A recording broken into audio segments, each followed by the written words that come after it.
What's going on, people? Welcome to Throwdown episode 107. I'm your host, Tony Polanco, which I'm joined by Emilio Lopez. Hello, folks. How you doing? Chris Seeley. Hey, what's up, everyone? Carlos Romero. Yo, what up? Brett Murdock. What's up, party people?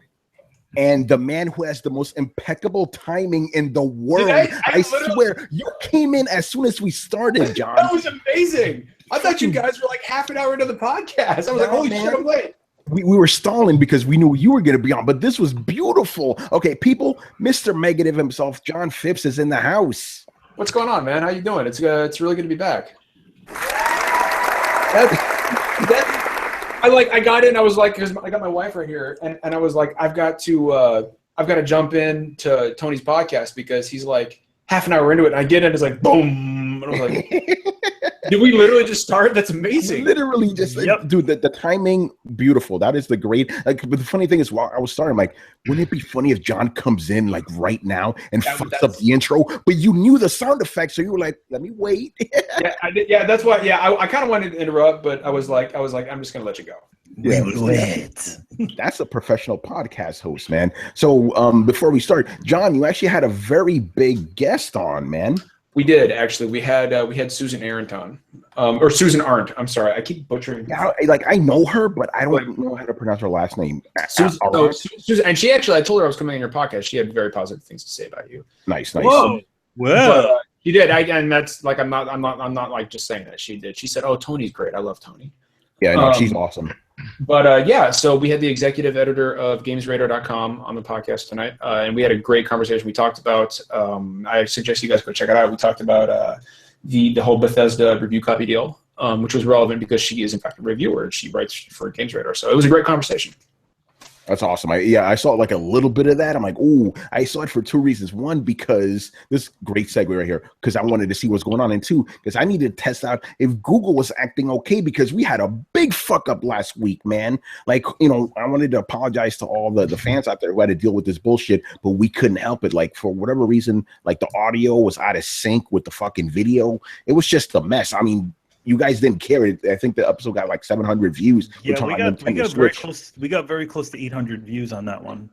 You know, and then the last episode of Throw Down Your Questions, we just did a local recording because we didn't want to go through that bullshit because the guys at the co-op were having the same issue. And just like we talked about on air, it was scary that some of the shit that we were talking about before got recorded. Like before we hit record, all that shit was kind of like the last 2 minutes were in there. It's like, I'm glad we didn't say anything overtly racist. You know, that would have been fucked up.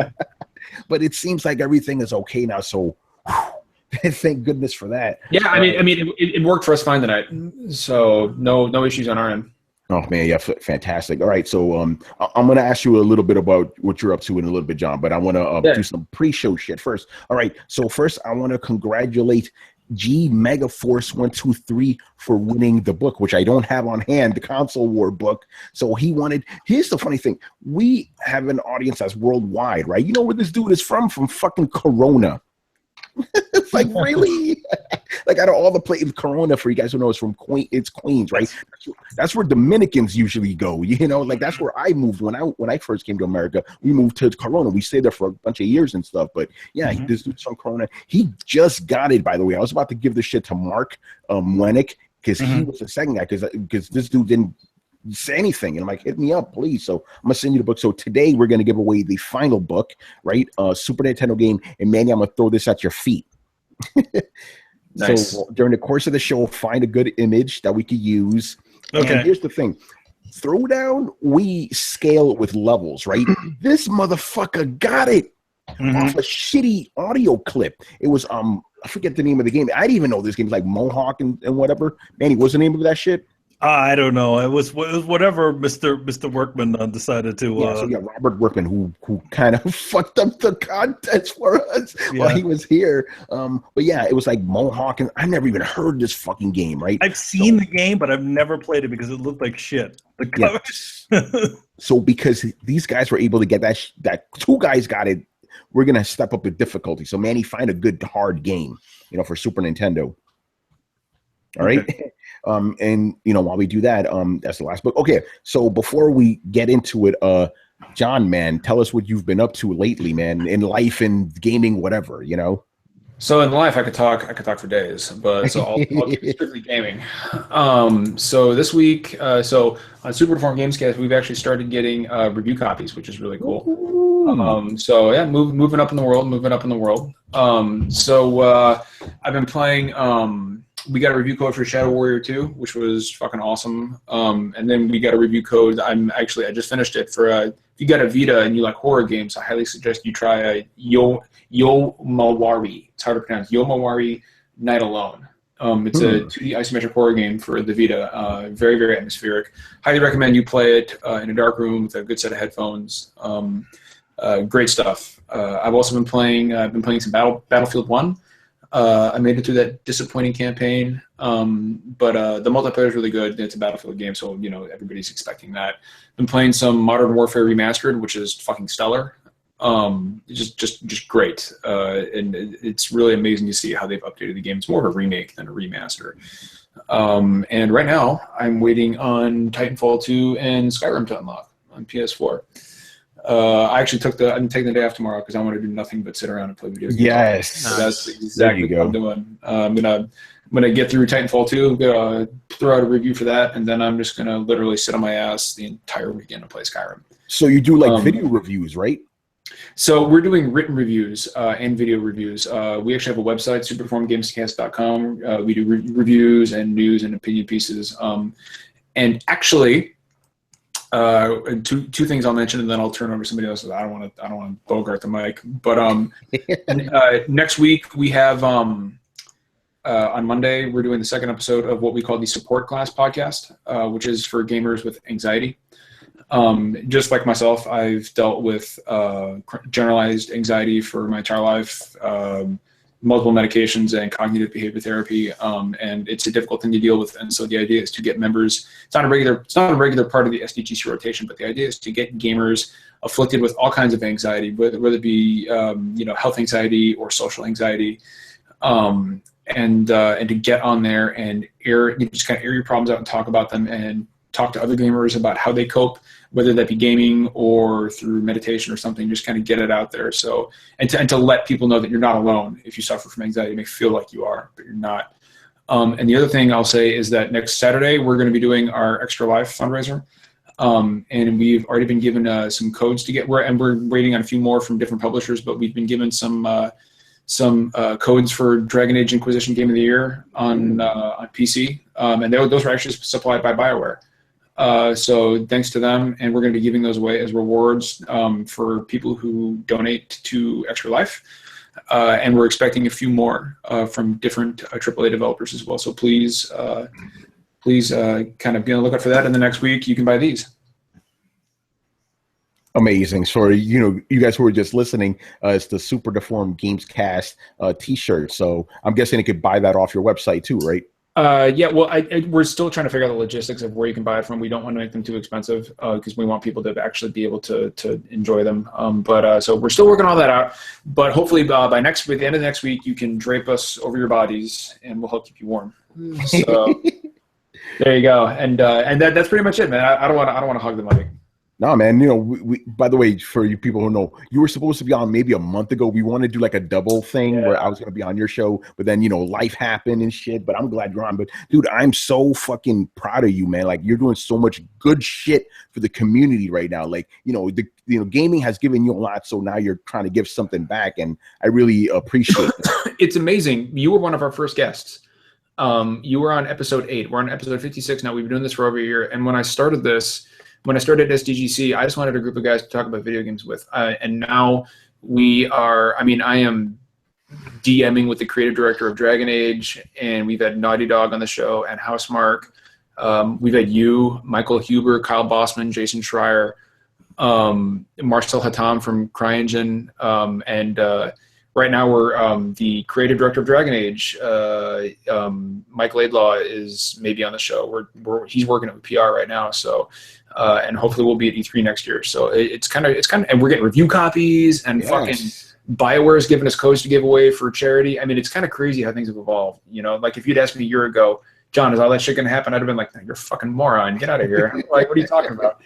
So yeah, it's very humbling and very cool. So yeah, man, this is what I've always wanted. So yeah, I mean, that's what happens when you put in hard work. You know, you it pays off. I'm so glad. Hopefully, I will get to see you at E3. You could finally break bread. You know, get fucking drunk. It'll be beautiful. Yep. You know, but you actually gave me a nice little segue. You were talking about Titanfall 2. I want to talk about this game right now because I actually beat it this afternoon. I got a review copy, right, and I finished it. It was a nice short campaign, which was, you know, thankfully short. You know, I'm not trying to play a million-hour long game, and yeah, I'm surprised how good it was because remember the first Titanfall, no story whatsoever, right? But this one was actually really cool. Like you know, because I'm a big robot fan. I like mechs and shit, so it was cool. Like, you know, seeing this type of story, but it wasn't a typical thing where it's like the robot's stupid, he doesn't understand humans, all this nonsense. Like, you all knew what you had to do was a specific goal you had to set, and you just went at it. And there were some really cool set pieces there. I like how the game incorporates parkour in there. A lot of cool puzzles. It reminded me of Prince of Persia in that sense. And there was even some, again, I don't want to spoil anything because the game comes out tomorrow, but there was some like Portal-esque aspects of it which I wasn't expecting, but which was really, really neat too. You know, you know, I'm not going to say too much about it because I don't want to spoil it, but I highly enjoyed it, and I'm actually doing a piece on it, which is going to be about how I feel this game should have been Titanfall 1. You know, it feels like it's the beginning of a franchise, even though it's the second game in the series. And Titanfall is in an interesting position because it's sandwiched between Battlefield 1 and Call of Duty, the bigger FPS games, right? So it's going to have its work cut out for it, but hopefully it'll, like, you know, actually become big, and we'll have another Titanfall and, you know, Titanfall 3, 4, whatever, you know. But it's just interesting how EA of all people too is like, you're going to release it a week after Battlefield 1, and then, you know, and then a week before fucking Call of Duty, because remember the first Titanfall came out in March. There was no competition. That was a perfect time. So it's a little weird to decide to do it, but you know, we'll see, because there are some people that are genuinely excited for the game, like you know. So tell us, John, what are you looking forward to with the game specifically? Well, so I really like the there's so much to talk about. I really like the model of no paid DLC. Oh yes, let's talk about that. You know, and in an age where, okay, so for example, if you want the full Battlefield 1 experience, you have to pay $130. Jesus. And if you want the full fucking experience, you have to pay $130. And I felt, and Respawn, I don't know if you guys saw it today, but they tweeted out, "We remember when you paid full price for a game and you got the game." And then they followed that up with another tweet saying, all our shit is free. It's free. I mean, on one hand, I think they need to do that because I think they're going to face a very stiff challenge from games like Modern or Infinite Warfare. I mean, being Titanfall 2 and sandwiched in between, you know, Call of Duty and Battlefield is not an enviable position. But at the same time, it's a shot across the bow at these, you know, microtransactions and season passes, and it's refreshing in an age of day one patches and microtransactions and, you know, $75 season passes. This ensures that the player base of Titanfall 2 will never be split. And I think that's something to be applauded, you know, so I think that's great. I think it's fucking awesome. Yeah, and like you said, it'll help it stick out amongst the other guys, you know, because they're all, you know, call it, like you said, Battlefield, $130. Call of Duty's probably going to cost you as much with all the content. This shit, $60, and that's it. That's almost revolutionary in this day and age. Well, the interesting thing is that the issue with Titanfall 1 was that it didn't have legs. So many people that bought the game and played the game didn't stick around to play afterwards after it came out. So with all this DLC that's free or that it's included with the game, people are more prone to get back into the game and play it, as opposed to like paying $200 for 2 other FPS games with the DLC and the full game titles. So it's pretty interesting. I think Titanfall 2 is going to have longer legs than the original did. I think so too. You know, it just seems to have more. And here's something that the developer said, Vince Zampella specifically, because he said all this free DLC costs them money, right? But they hope they could recoup their losses from sheer game sales, which I think I could see that working. It's like, hey, $60, word spreads, like, you know, the game, they'll just basically sell more copies. So I think that could end up paying off for them in the long run. More copies will be sold of the game, instead of just DLC and shit, Well, I mean, the thing is that there's two parts of it too, where it's like, will it also make people decide, whoever buys the physical copies, decide to keep the physical copy that they have, Yeah, well, I mean, if they want that multiplayer, they're probably going to keep it around, I would imagine so, yeah. Hey, guys, I'm gonna run and grab a drink real quick. I hope you don't mind, Tony. Like I've been sitting in this chair for like 2.5 hours now. I'm like, God damn, I'm thirsty. This is gonna take 10 seconds, man. Do it, man. All right, so yeah, again, I don't have too much to say about Titanfall because I really don't want to fucking spoil things, but I enjoyed it. Did you actually play the original Titanfall, like more than just a demo? The most I played was a demo, because again, I didn't have an Xbox One. I didn't feel the need to buy that system, and me, dude, I'm like, no story. What's the point? Mm-hmm. So, without going into, go ahead. No, like I said, because obviously, I was intrigued. 'Cause I'm like, robots? I like this, but then it's like multiplayer only. It's like, oh, come on, some bullshit. But anyway, were you gonna ask me? I was gonna say, did you like the story? Did you think it was pretty cool? Yes, I did. I was surprised by how well it was told.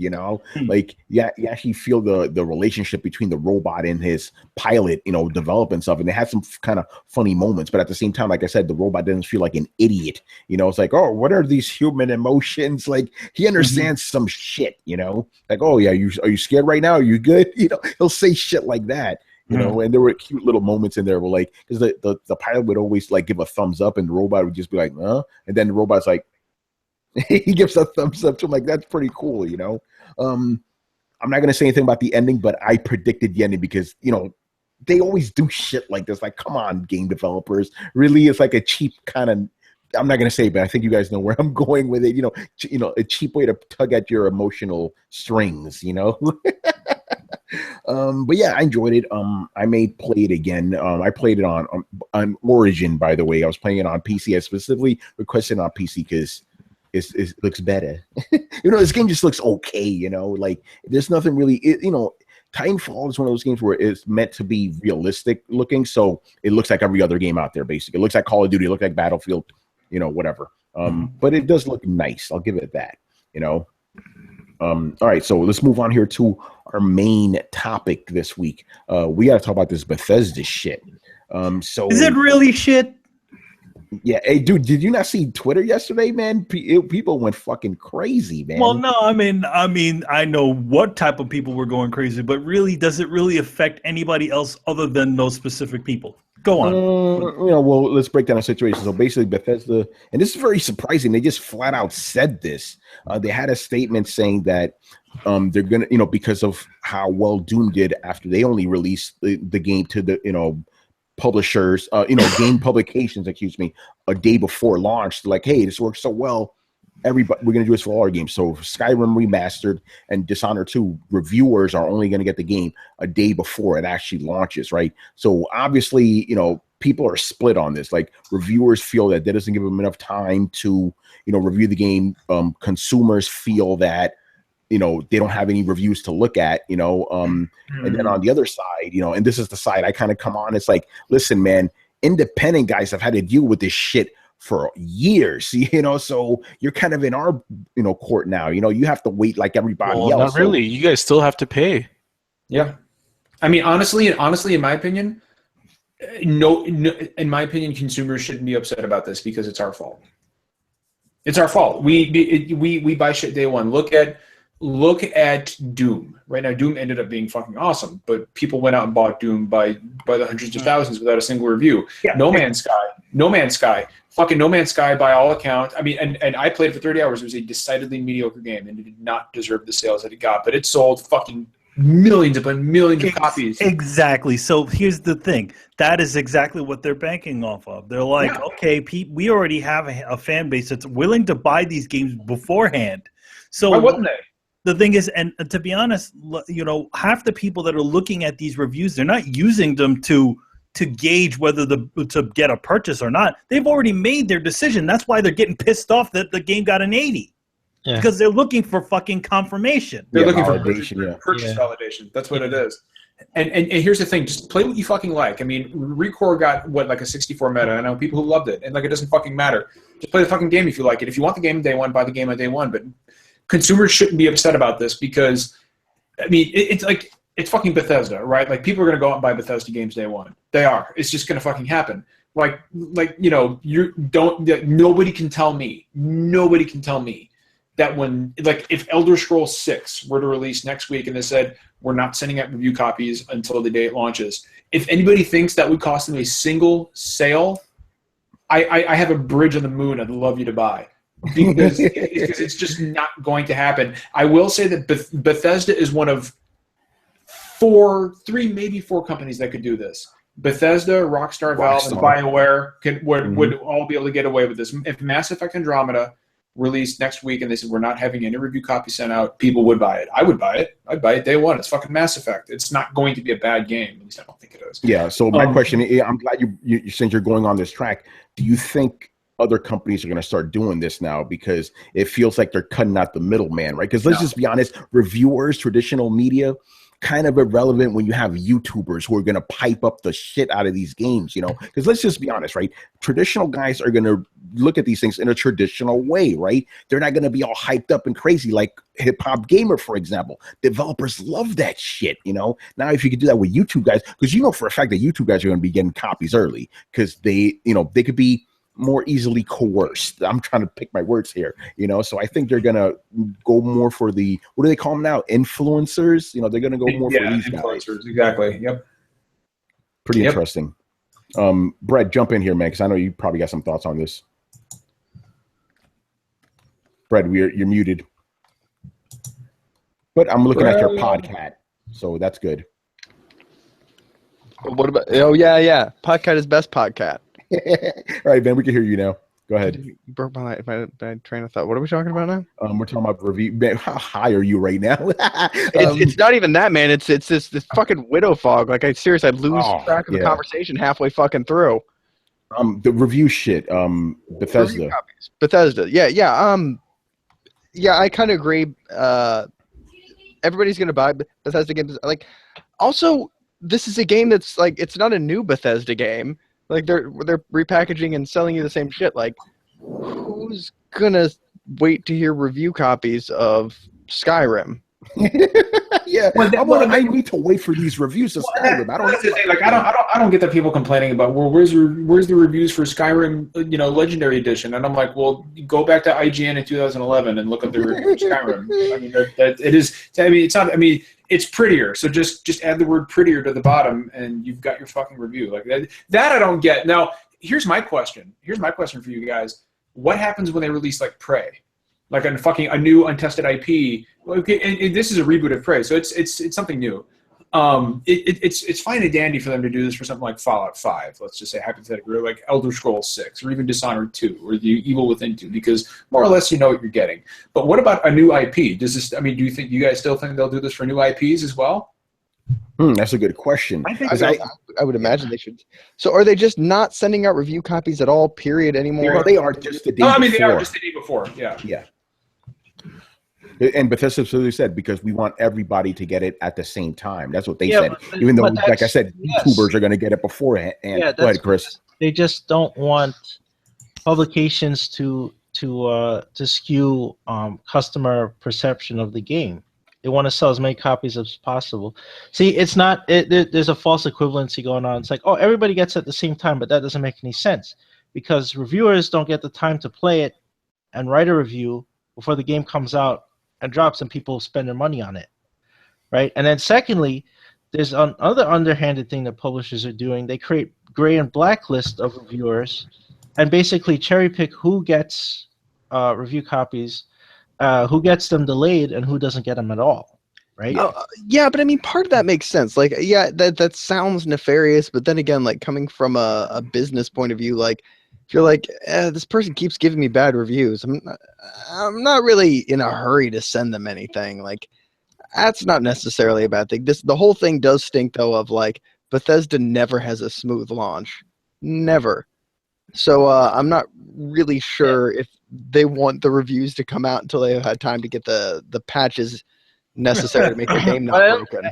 I just don't think like most people like Manny said, most people have made up their minds even beforehand. Sight unseen or whatever, they're gonna buy it, right? If they're Assassin's Creed fans, they're gonna buy it. That was the mess with Unity, and they embargoed those reviews till later that day on launch day, right? Tony, you wrote about that. Yeah, exactly. Well, I mean, you're on the right track here, because to me, this seems like it's about controlling the message, right? These publishers would rather be like, you know what? Let's send it to the people that are actually going to be excited about our game. Let's not put it out to these guys that may or may not give it a bad score and influence our sales and stuff. Cut out those guys entirely. Control the message. That's what's going on here. Exactly. That's exactly what they want to do. Yeah, but because if there's a potential to give these games a bad review, or in the case of with the Skyrim PC version. Now think about it. People will probably be playing that version of that Skyrim the Skyrim HD already. That means that they're going to run into all the friggin' fuck ups that before the patch, the day one patch comes in. Yeah, I think this is more towards like the games like the new games that are coming out, like Dishonored when it came out, or like Prey or Doom. It's like if it's a new IP or fairly new IP and everyone's giving you a 5 and a 6, I don't know, that game's not going to sell as well if it was getting like 9s or 10s.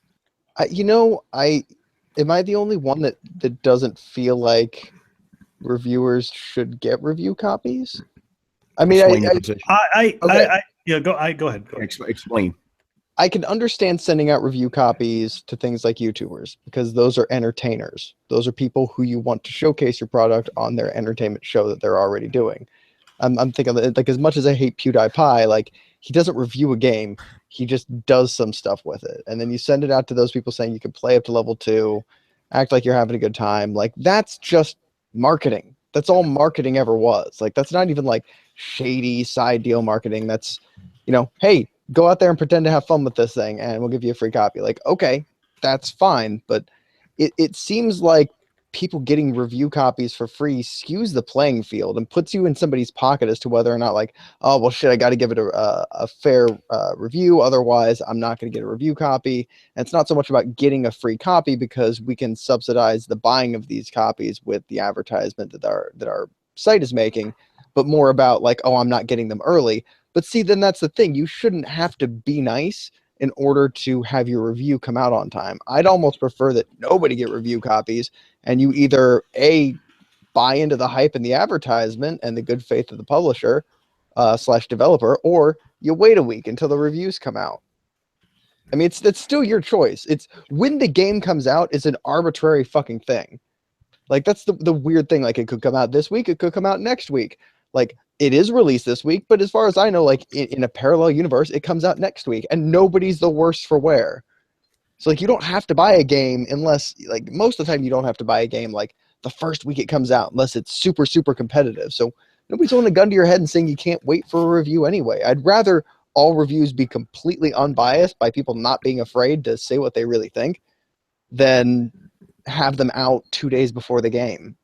Yeah, but I mean, are you suggesting that reviews are skewed more positive? Is that what you're trying to say? I would absolutely say that there's not skewed positive, but there's a limit on the negativity, which is why all games get fucking 7s.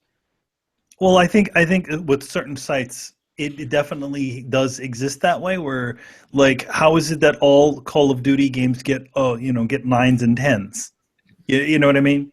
Yeah, and they're never considered for Game of the Year ever. And they're never considered Game of the Year, exactly. It's kind of similar to fucking, like superhero movies, right? Like superhero movies are like, awesome superhero movies, right? Like, for example, Marvel doesn't make bad movies. I don't care what anybody says. Marvel doesn't make bad movies. Marvel Studios doesn't. Let's just be honest, they don't. But you're never going to see Marvel Studios get one of their movies. Like, you're not going to see Avengers: Infinity War get nominated for Best Picture.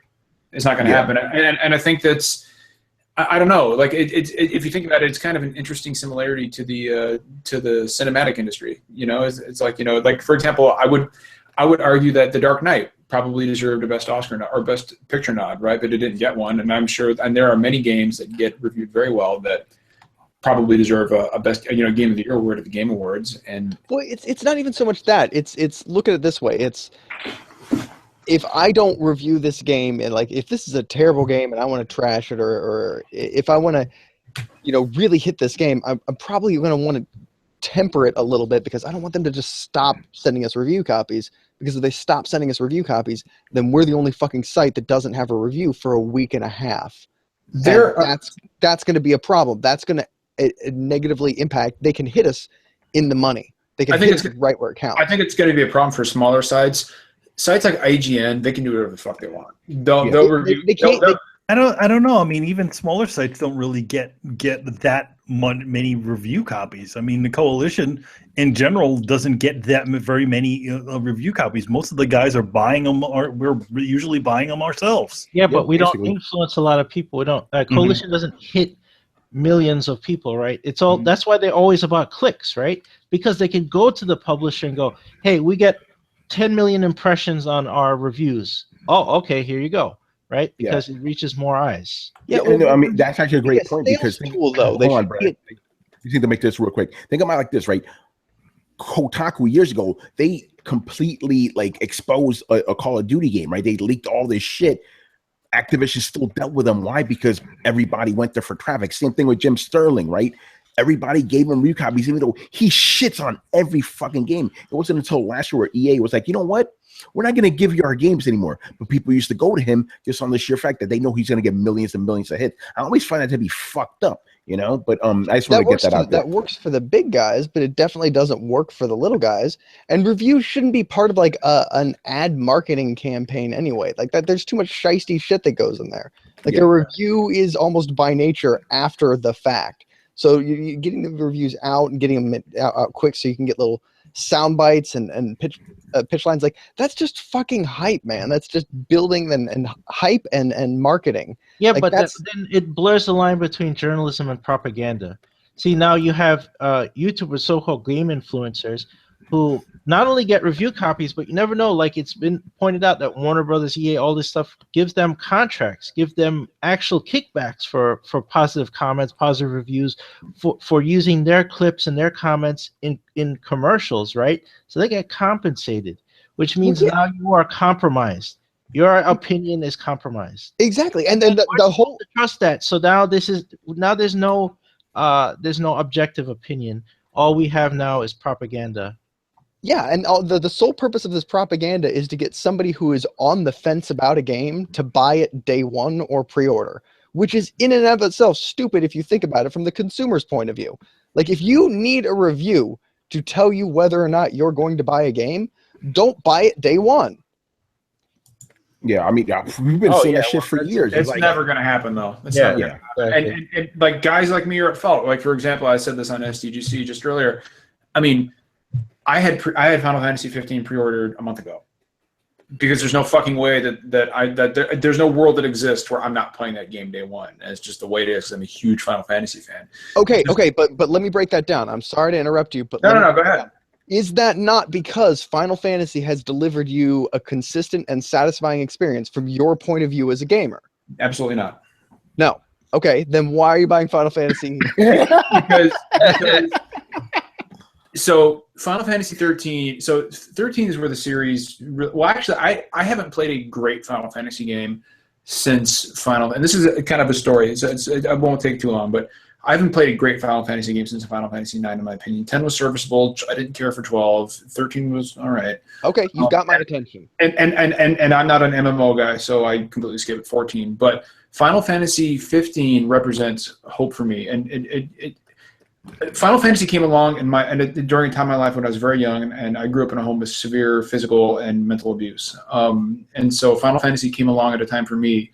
Final Fantasy VI specifically was 3 in the States back then. Yes. For Super Nintendo, but that game allowed me an escape from the violence that I was receiving from my father on a daily basis. And so the series means something to me, and I want Final Fantasy to steal from Donald Trump. I want Final Fantasy to be made great again. And I feel like Final Fantasy 15 is the game that could make the series relevant again. I've seen nothing but positive word of mouth Tabata seems like he's really turned the game around. The first 15 hours of the game, I've seen nothing but amazing impressions on the first 15 hours of the game. And I don't know if you saw the fucking picture that Jason Schreier tweeted out about 30 minutes ago, but in the menu screen when you're at a store and you're buying an item, there's little Final Fantasy VI style sprites for the characters, and they raise their arms up and down if they can equip the weapon. And I was like, yes, this is exactly what I need. And so thinking about a good Final Fantasy again reminds me of what it was like to grow up as a kid and in the environment that I did. And so that is why, and that right there is why I bought Final Fantasy X day one. I bought Final Fantasy 12 day one. I bought 13 day one. I was in Afghanistan when I played 13, and I bought that day one.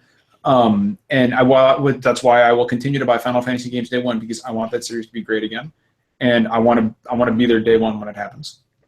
You want it to be just like America, right? Exactly. I want to be America. Great again. And also fuck Donald Trump. But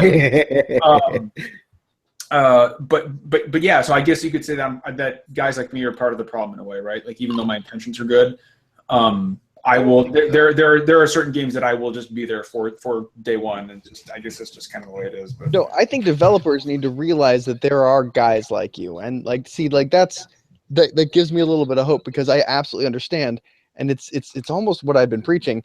You would a game affect you so much, and I can tell. The Final Fantasy VI, amazing piece of art. Like, I will go so far as to call it an amazing piece of art that affected a lot of people, myself included, and made lifelong fans. Like, that's almost more impressive. You were so touched by a glimmer of light in a game that you have spent hundreds of dollars and hours slogging through things that you think are like, not as great. I want to recapture that experience.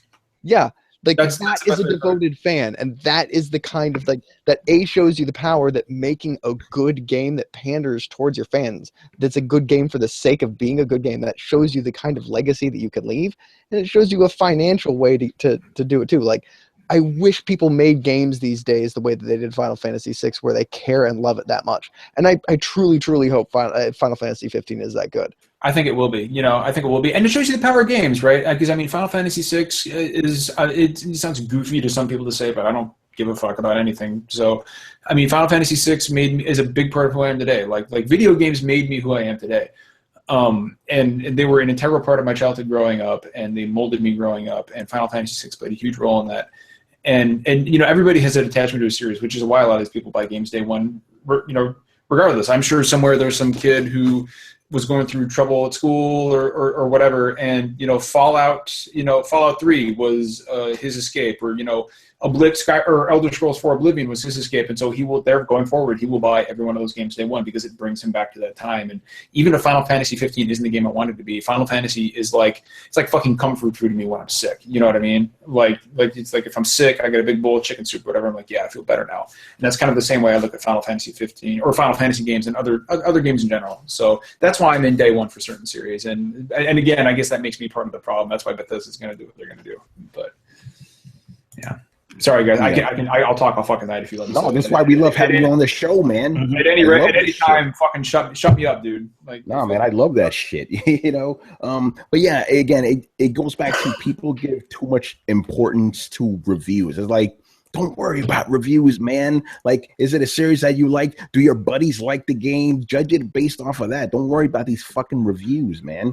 Even when I do reviews, don't worry about what the fuck I write. You could, as a matter of fact, I've steered people to games just because I hated them. Like, oh, it must be a good game, shit like that. But don't worry about editorials.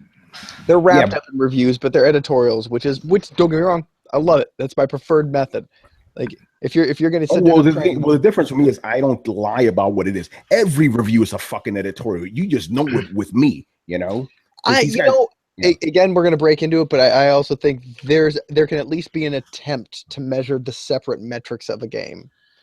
Yeah, we're not going to get into that because we've done it many, many times. Actually, but I am very glad that I'm now on a site that doesn't want any fucking traditional reviews. I could write about certain aspects. Like, I got a quote-unquote review copy of Titanfall. I'm not doing a review of Titanfall. There's an aspect I want to focus on, and that's what's encouraged. That kind of shit is, cool to be. I don't care about a game getting a 5 out of 10 or whatever. Who the fuck cares about that? What does that even mean? It doesn't mean anything. It's just a number, You know, But, yeah, we need to have a podcast of just 2 hours, and you and I are gonna settle this shit. You're not going to settle it. we're not never going to settle You it. will be at a stalemate forever. Yeah, remember we had one podcast where it was like 2 versus 2, me, Chris, you, and somebody else, and we couldn't come to a concession, because it's just different. It's like, there could never be. I always say you can never have a subjective review because the person is a human being. All the shit they've lived through, they bring into that review, whether they know it or not. It is impossible to have an objective review of pretty much anything unless it's like literally a fucking piece of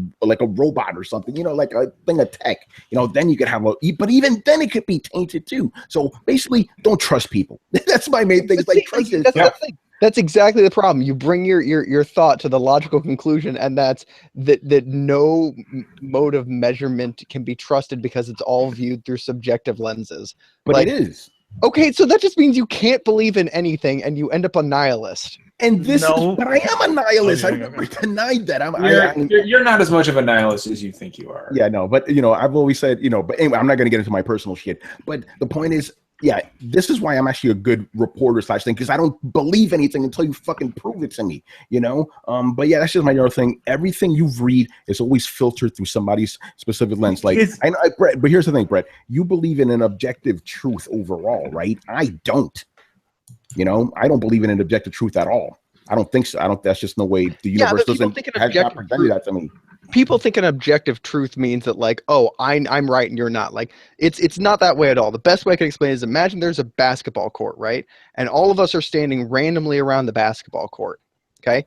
And somebody draws a big circle in the basketball court and says, this is truth. This is the matter. We're talking about the color of the sky, and this circle represents blue, right? Some people can be right on there and say the sky is blue. Some people can be kind of off of there, saying, the sky's more of a periwinkle lavender kind of shade. And then there could be some motherfucker way off there saying, I think the sky is green. Like, it doesn't matter. Like, there is subjective truth, but that doesn't mean that you can't find 2 people on both sides equally distant from truth that need to find, and it's only through discourse and understanding and because you're limited in your subjective point of view. So by understanding your fellow man and kind of linking together in your consciousness, you can view the world in its entirety and together come to know objective truth. And that's the difference, is you fill in those holes of your perception with other people and education. That's the whole idea of education, is you build on the backs of objective truth that other people have managed to glean out. Otherwise, if you can't trust anybody, then like Manny would have never learned to draw because he would not trust anybody when they showed him how to draw something. You would be. Manny, let's be honest. You barely trust people, man. I don't really trust that many people. So nobody ever taught you how to draw. You never progressed past that initial talent point that you were born with. I've like, when I started drawing. Nobody ever put my hand down and said, "This is how you draw a head." You know what I mean? No, but you took every single. But that doesn't mean that after I've gotten past that initial step of actually drawing something, there wasn't somebody there who assisted me to getting somewhere else. Well, the thing is, I'm actually glad we're talking about trust, and then we're going to move on, right? Because the thing is, with trust, you can't just give it. It has to be earned, right? This is why some people like specific reviewers. They have a track record for them, and they go to them. Even with me, people like my opinion because they agree with it most of the time, and they keep flocking to me. So trust was earned. It's not, you can't just blindly trust somebody. That's the thing. That's the thing that I always feel like with reviewers. I always feel like that. I mean, at least it's a little difficult to do that with IGN guys, because IGN guys tend to write very similarly, and you don't get very much personality out of that sort of thing. They have a house style, to use a comic book term. They have a house. They have a house style, and it all pretty much comes out the same way. But at least from personally, there are reviewers that I like to hear the opinions of, but at the same time, I don't. I usually use multiple reviewers that I feel that have very similar likes to me. If I have a question as to whether I should and shouldn't buy a copy of a game. But the thing is, if I'm unsure about buying a game, and this is to bring us back around in the circle again, Yes. I would wait. I'd wait till I would wait until there's multiple guys and multiple reviews or something like that to kind of say, okay, maybe this is something worth my time. But then again, even then, all of those, going through my whole section of reviewers and things that people pointing out different things that are wrong with the game, I could still be disappointed. Lords of Shadow. Yeah, exactly. Most people, that game has gotten. I fucking love that game. That game has gotten lots of. Really John, I know you're trolling right now, right? No, dude, fucking Castlevania, right? Lords of Shadow. Lords of Shadow. That game about is to boot you off the show. So fucking good. That game is by the numbers bore fest. It is literally. You motherfuckers are crazy. That was fucking horrible. Oh, yeah, that was the most bullshit game, man. Oh my god, that game, it's like little Jimmy's introduction to action adventure games. No, it was called making Castlevania awesome again. It did such a great job that there's no more Castlevania Lords of Shadow. No, it's because Lords of Shadow 2 was fucking. Listen, Lords of Shadow 2 was just continuing on the same shitty road that the original one was. But Lords of Shadow. It's okay. You like the game. That's fine and dandy. But listen, every single person that said that game was great, I bought that game and I was incredibly disappointed. And the only reason why I continued to play that game is because I made an investment. Yeah. And that's a problem too. Some people I have to keep playing that because I bought it, Yeah, and it was just a slogfest. I'm like, oh, this game's not over yet. I mean, I didn't do that with some people do, but I mean, like, I didn't do that with No Man's Sky. I made it through 30 hours of No Man's Sky, and I was like, this is not a good game. I mean, the thing is not a good game. I'm going to stop playing. I don't buy games like everybody else. I usually kind of sit on a game for quite a while. Like, I don't, like Tony, even when he wasn't being a reviewer, he would like blast through 10 games in the time that I was going through one game, But at the same time, it's like you still have to use that bit of, there's a bit of that you're, finding reviewers, multiple reviewers that you have that you trust, as well as kind of feeling things out on your own. Yes. I've had situations where I'm like, despite the reviews coming out, I'm like, dude, I don't know, man. This game is something's up with it. I said that same shit about No Man's Sky, right? Yep. I said there's something wrong with this game. All the things sound like they're really cool things, but there's something odd about it. And lo and behold, what was it? Yeah, everything. Fucking everything was wrong with it. Yeah. But honestly, I feel like games like No Man's Sky are. I mean, that's more our fault than the media's fault than anything else, right? Like, I mean, it's a little bit of both. It's a little bit of both. And I would also blame Sean Murray because a lot of the shit I can't fucking believe that two people actually found each other. It's like, bro, they didn't find each other. They can't fucking see each other. It was like, and I quipped. I quipped when the community manager on Reddit when he shut the Reddit down. I was like, well, now nobody in that Reddit will ever run across each other.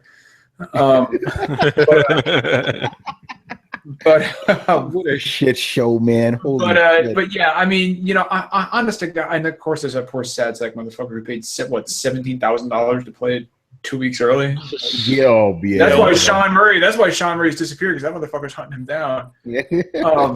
But games like No Man's Sky are a victim of their own hype. And everybody's to blame for it. We're to blame for it. The media is to blame for it, and Sean Murray's to blame for it. And it's.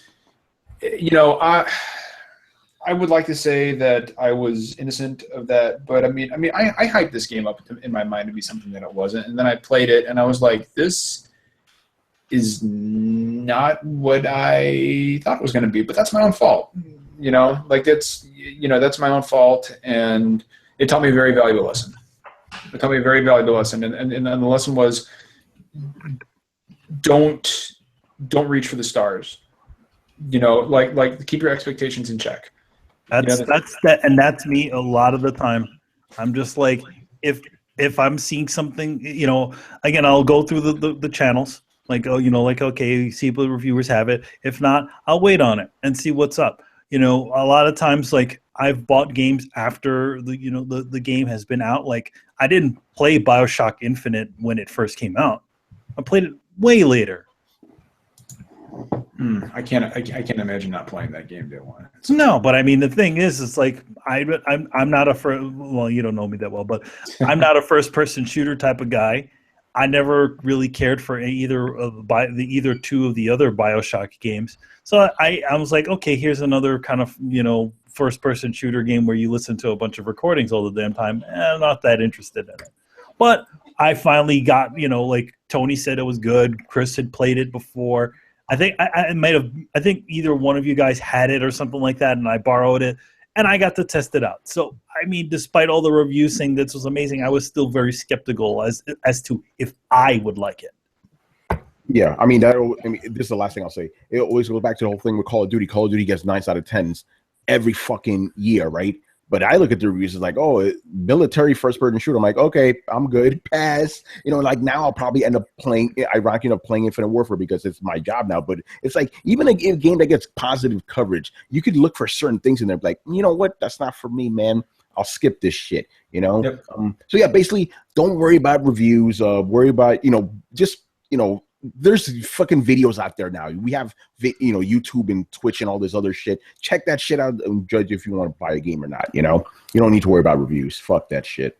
All right, let's move on here. So, very interesting news out of the Microsoft camp. So, they've partnered up, and I'm being very careful with my words here because I said it a certain way on Twitter, and I got fanboys on my ass. Right, so they've partnered with a couple companies, Dell, Lenovo, Acer, and HP, to create a line of virtual reality headsets. They're going to be like all in line with Windows 10 VR. By the way, I'm reading my own like fucking news story here. Funny how that's the future now. Yeah. But yeah, for $300 too. So the headsets are not meant for gaming at the moment. They're just for Windows applications. But they're gonna make this shit for fucking gaming eventually. They're backsliding that in. They're like, hey, Scorpio has VR now. If they're able to dust off that old fucking Xbox camera, the friggin' Kinect, that is the perfect thing you need for VR. But here's the thing, though, Manny. This won't need that. This one has I forget the exact name of it, but it has all that sensor shit built into it already. You don't need it's built with a Kinect inside of it. Kind of, and the one that they showed in the presentation had a wire in it, but supposedly it's not supposed to be wired even. Just put it in your head. I'm like, good, right?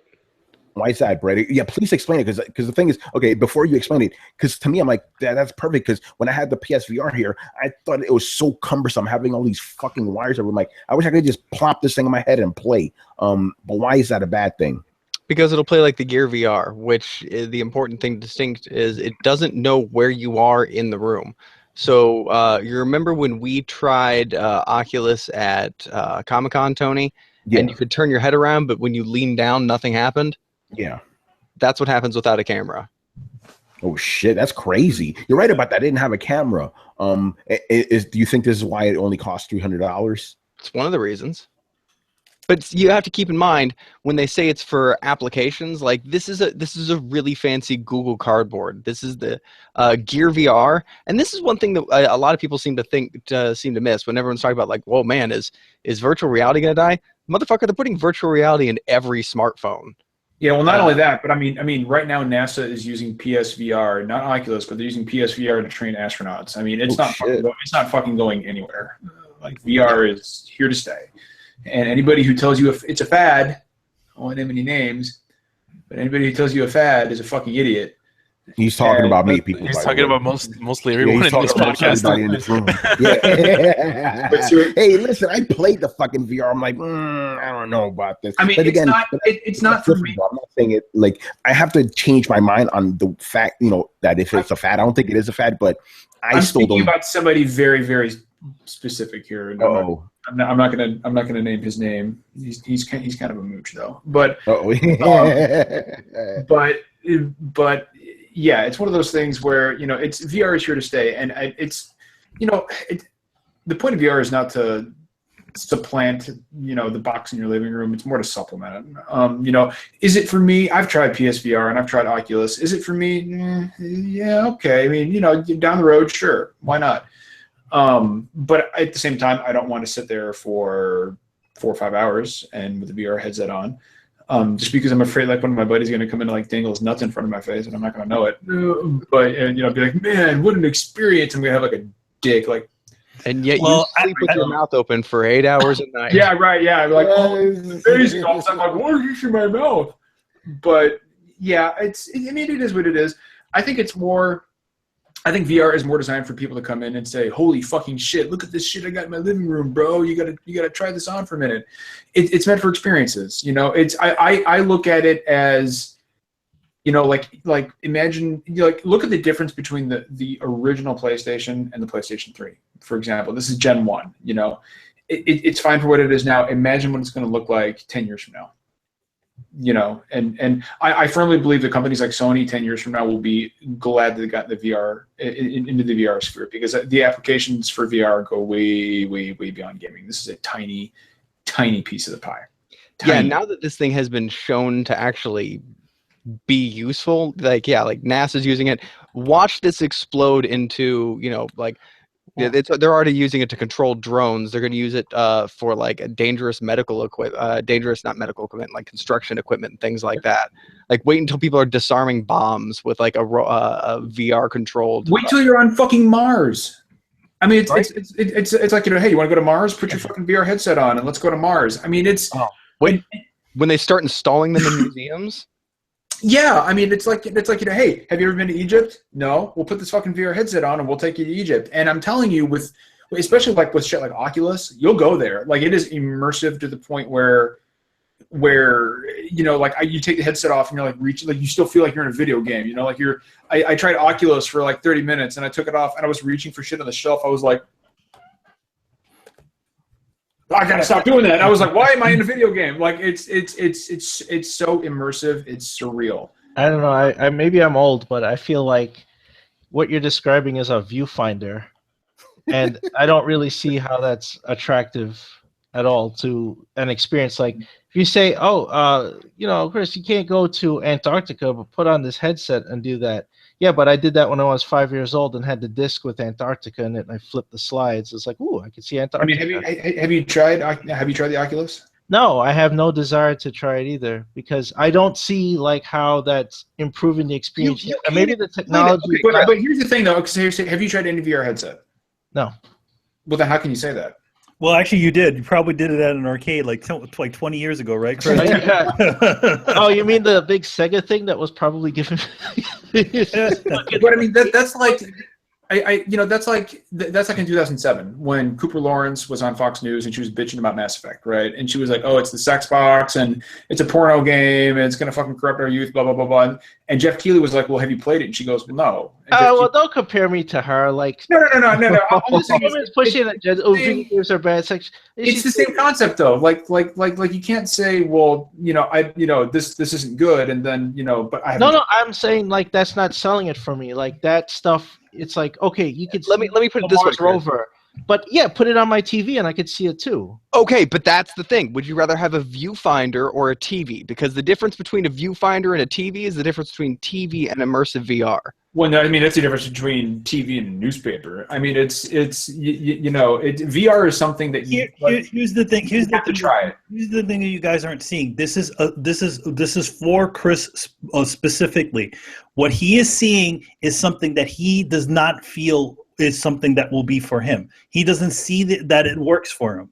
He doesn't see the appeal, to be honest, and I'm going to jump in. And as a person, I know Chris very personally. I know for a fact that shit is not for him either. Exactly. So here's the thing. Like he's not talking like, oh my God, this thing is not advancement in technology. Obviously, he sees that it's an advancement in technology, but at the same time, it's also a personal opinion. At the same time, it's like I will go back to Lords of Shadow. I think that game was horrible. You think that game was amazing. Does that mean that we're talking opinions now? We're not talking about facts. Right. And it just means I'm right and you're wrong. John, you're outnumbered 3-1 here, man. I'm just letting you know right now. And like I see what you're saying, the advancement in medicine or whatever. It's like, okay, so you have robotic arms and a surgeon in Italy is operating on you with these robotic arms over there. Yeah, that's pretty cool. I'm not a surgeon. I just want to play a video game, It's like, so I could see the applications one part, just like I wouldn't use robotic arms to play my Xbox. I wouldn't put this thing on my head to also play it. You know, I just don't see the advantage.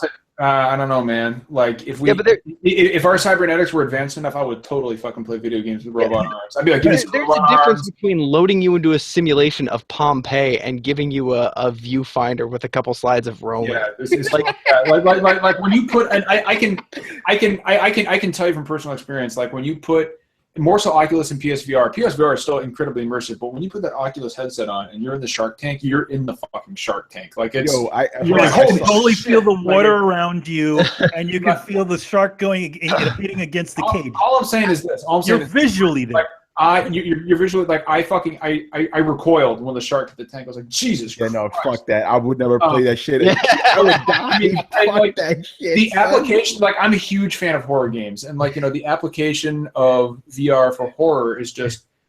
John, did you read my preview of Resident Evil in VR? Yeah, I almost shit my pants, son. Dude, that was not awesome. Like you have to, like, if you haven't tried the kitchen demo, that fucking lady stabs you in the chest, and I'm like, oh Jesus! I was like, I mean, your brain tricks you for a second. They actually did a study where they put like a divider and a fake hand, and then they put goggles on people so that they were seeing from the fake hand's point of view, and then they would just sit there for a minute and then stab the fake hand with a fork, and the people flip out. They're like, ah, what a. Yeah, hold on a second. Hold on, like, but for like 2-3 seconds, they swear they feel the pain. It tricks your brain. Yeah, that's what VR does. It's playing a trick on your brain, and and like literally, like, and I laughed at it, because you have the videos of people like on IGN, they're playing the kitchen demo, and they're like ripping the headset off and going ah, and I was like, oh, this is bullshit. It's like the videos you have for every scary movie, like you got the theater reactions, and it's like the night vision. They're like, whoa, the whole theater does it at once. I'm like, this is garbage. Yeah, but you're in there, you're ripping the fucking headset off. I tried it, dude. I tried the kitchen demo, and I put that motherfucker on, and she stabs you in the chest, and I was like, I reflexively, I didn't rip it off, but I went for it. I was like, oh fuck! I was like, holy shit! And like, dude, like, I it's not for everybody, but it's one of those things where all I'll say is it's one of those things where, like, if you have the opportunity to try it and see. I mean, it's. I would love to. Actually, I had an appointment to check out Batman VR.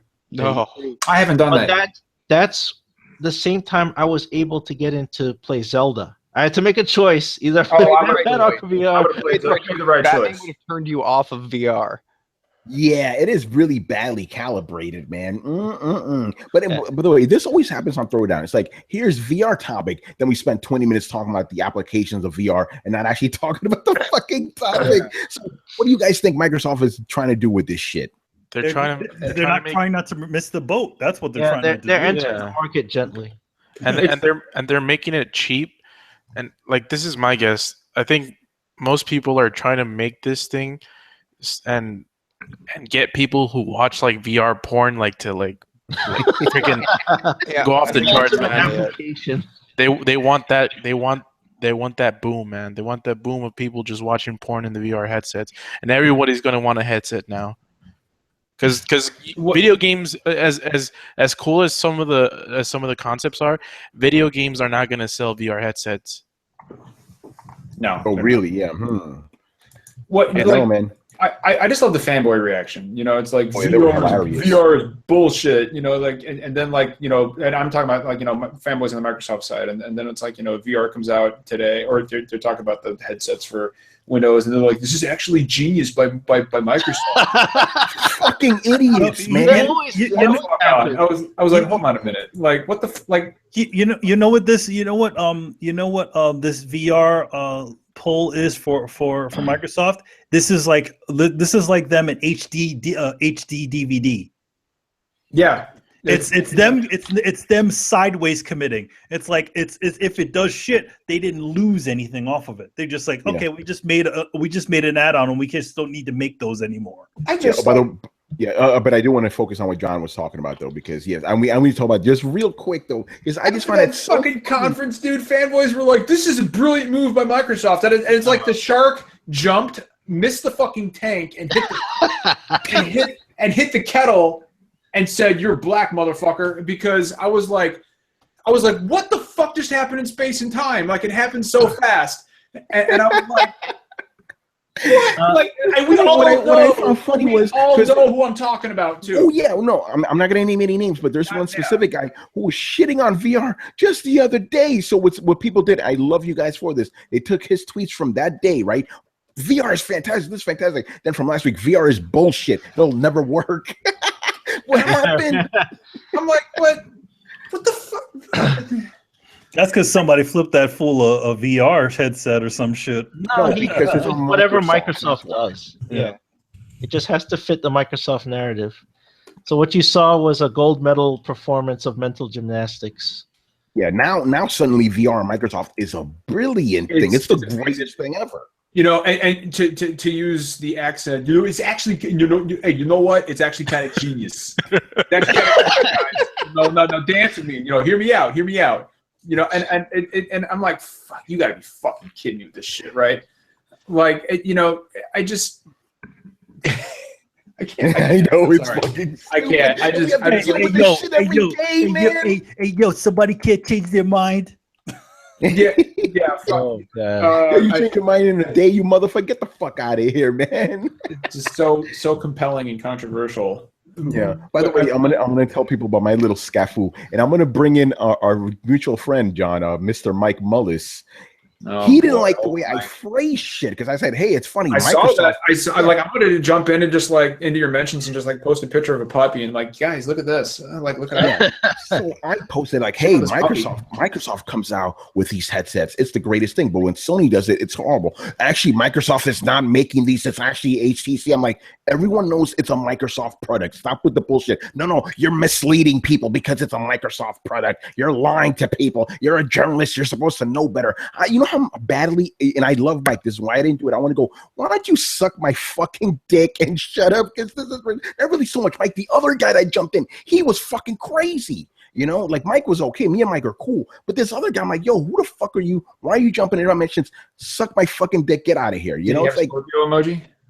Yeah, yes, he did. Yes, he did. Okay, hey, Tony, I need to eat just a little bit of crow here and say that apparently they feature an inside-out tracking sensor that is being tested with the Oculus Santa Cruz prototype, but isn't currently available with the Oculus Rift or the Oculus Rift Touch. So apparently this is coming out with some new technology that Oculus Rift currently has in the works. Yeah, that's what it is. Yeah. This Microsoft thing is based on the Santa Cruz thing, which is supposed to be like some brand new ass technology. And I think that's how VR could be more accessible to the masses. Because again, I don't want to go through this nonsense, but I did like playing some VR games. They're gonna get there where you don't have to set the room up. Like eventually it'll be like a band that can like send out sonar. Yeah, dude. How big the room is. Like you won't need all that eventually. I'm surprised that they're already doing it. Like for all of fucking Oculus Rift sitting around for 5 years and doing fucking nothing, suddenly they're like, "Oh, we got a new prototype in development." Like, where the fuck was this? And how did it take 5 years? You know why? It's because the other headsets are kicking their asses. That's yeah. Well, no, that's exactly what it is. This was announced before Oculus even came out. Wow. So before, if I remember correctly, Oculus said that they're going to release wireless headsets after. So the initial release was going to have only wired, and I guess they were still working on the technology or something. No, not even. I'm not talking about wireless. I'm talking about the inside-out tracking sensors, which don't require a camera. Oh, that don't require a camera. Yeah, like the Oculus Rift, the HTC, and the PSVR, like everything on the market right now requires you to have a camera so that they can judge not only the gyroscopics of the head, but where the camera or where the headset is in actual space. Apparently, this new thing is something that that Oculus is working on. It's called the Santa Cruz prototype. It somehow uses inside-out sensors to negate the need for a camera whatsoever, while still maintaining all of that function. So they're talking about coming out with something that's more advanced than the Oculus Rift at the price point the original Oculus Rift promised us. Oh, so man. That's kind of crazy. a big deal. Hey Tony, I've got a job. I'm supposed to play Titanfall 2 with some boys and stream it. Oh shit! They're texting me. They're texting me. Where the fuck are you? You're You're gonna stop talking about video games to go play video games? I know. What is this? Okay, so John, again, thank you for being on. We always love having you on, and please plug your shit, man. Where can people find you? Yeah, so Superform Gamescast, which goes live every Thursday night at 9 p.m. We're getting bigger. We've had in the past, or just in the past 4 or 5 months, we've had Naughty Dog, Housemark, Jason Schreier, Kyle Bossman, and Mike Huber. If you follow the Easy Allies guys, we just had Susan Arndt from Games Radar on tonight. So yeah, getting the name out there, getting the word out. We'll be having Mooch on next week. Yeah. No, I'm just kidding. But Fuck Mooch, by the way, I'll say it. But yeah. Sorry, I probably shouldn't mention any names. But yeah, no, we'd like to have a good time.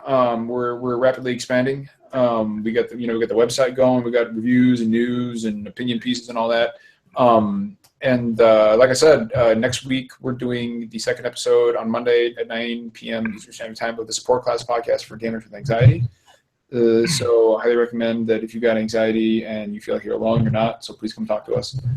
And then next Saturday we're doing the Extra Life fundraiser. We're going to be streaming games for 24 hours, and BioWare was actually kind enough to give us some codes to give out. So we'll be giving those out for donations. So please join us for that. And Tony, thanks for having me. It's been too long since I've been on the Throwdown.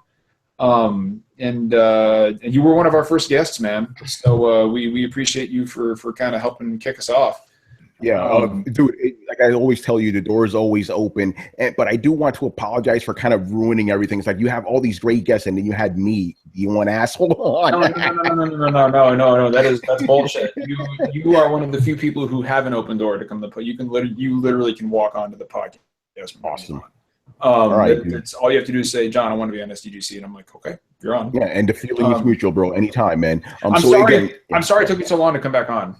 Yeah, it happens, man. You got shit to do. It's understandable. Like I said, doors always open. It doesn't matter, And again, I want to give you a shout out for that great intro, man. You came in just in time, man. That was perfect. Your spider sense went off, That was perfect. I was convinced I was half an hour late. I was telling my wife, I was like, honey, I can't sleep with you right now. I've got to get on the Throwdown podcast because I'm like half an hour late, and then I'm like, it's like, boom. As soon as I got on, I was like, did I just fucking join? Is it streaming live? Like, did you get through the first half of that? That's fucking commitment, right there. Yeah, right. Yeah, and just like no, we got caught in the after show of SDGC. We were talking bullshit, and then I was like, shit, I gotta fucking throw down shit. So I got out of there. But anyway, I'll drop the mic and I'll get out of here. You guys got a lot of stuff to talk about. But hey, guys, it was a pleasure talking to you. Awesome, man. We appreciate it. Yeah, absolutely, man. Absolutely. Sorry I got to drop, but I promise these guys we would stream some Titanfall too. Yeah, do some shit, man. Have fun, dude. Go play some games. I'm gonna go play them video games. Play them games. Time to stop talking about it and start doing it. Yeah. Bye, guys. All right, man. See you later. So weird. I wish video games. Mr. Megadeth, everybody. I wish I had time to play video games. Sad, man. You're sad. All right. Let's move it on here. Unless you guys want to say anything else about this Microsoft VR shit. I'm actually impressed. I'm okay. really Last impressed. word, Brett. Why is that? Because basically they're looking at what Oculus promised and being like, oh man, look at them shit the bed. Like, oh, they did it twice. Oh, you know what? All we'd have to do is do what they said they were going to do. And we're fucking going. And we have the infrastructure and the power to do it. So let's do it. I mean, they're offering. They're like, all we need is somebody to build these stupid things. Yeah, pretty much. They're like, we're gonna let everybody else stumble over themselves, and then when they prove that people want it, we're gonna leverage bigger distribution and cheaper products, and be like, all right, well, we'll do it. Ooh, here's the last thing I want to ask you guys. Do you think they could potentially run into a situation like Steam machines? So many different Steam machines, nobody knew what to pick. No, anything based on PC architecture, so Oculus Rift, HTC Vive, and this new headset are all going to be competing for the PC marketplace. They may bring one to the Xbox, and Sony has its own one. So, like, PC may become the wild, wild west, but I imagine even then you'll have 2-3 companies that really battle it out, because it's not the kind of thing that people are going to be able to buy 4 of necessarily, at least not for a while. So there's a finite market and people will battle it. It's the same reason that you have 2 or 3 people in the video game console market. it'll kind of just even out towards that. But I don't know if Oculus is going to be one of them. Yeah, and by the way, during this little show they had, Oculus, which is partnered with Microsoft, nowhere to be seen. Very interesting, isn't it? I think Oculus might have just like in the partnering, like I'm not sure they're going to continue to be a company as much as their tech is going to be bought off and sold. Like I wouldn't be surprised if somebody if Facebook like broke them up and shelled out or sold off part of the technology to Microsoft, or part of the deal with Microsoft partnering with them is they get access to some of the technology. Because what this was is no longer a thing. Like what Oculus Rift was supposed to be, like Facebook bought it for ulterior motives, and then Microsoft is trying to get its hands on the technology for ulterior motives. It's like building a concept car and selling it instead of or having your company bought, and instead of them making that concept car, they use parts of the engine for this car over here and parts of the frame for this over here, and they use this new fabrication technique to just sell off to somebody, and that's the end of it. I'll say that Microsoft's intention seems far more noble in comparison to what Facebook probably wanted. Yeah, absolutely. They didn't buy them; they're just partnering with them, and they're partnering with them to make these headsets. And I hope I've said it before. I hope to say it again. I hope they utilize Kinect. Like it'd be great if it didn't need a camera. I would still love to see what Kinect did with that. Yeah, we'll see about that. But yeah, very interesting. But you're right. I want people to take that away, right? Microsoft. We said Microsoft is doing this for noble reasons. Microsoft, noble. Just want to get that out there because everyone's going to forget. They can swoop in and be the good guy. Yeah, there you go. All right, so I want to talk about Evolve. So that Turtle Rock. Why? Because it's no more. Evolve has gone extinct. The studio behind it has shut down all support for it. Heavily ironic.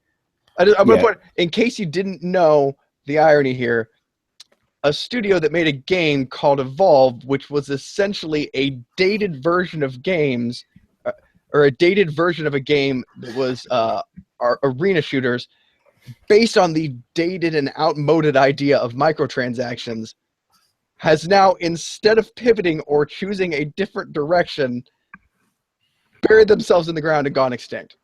Yes. That is the kind of irony that would make Alanis Morissette's head explode.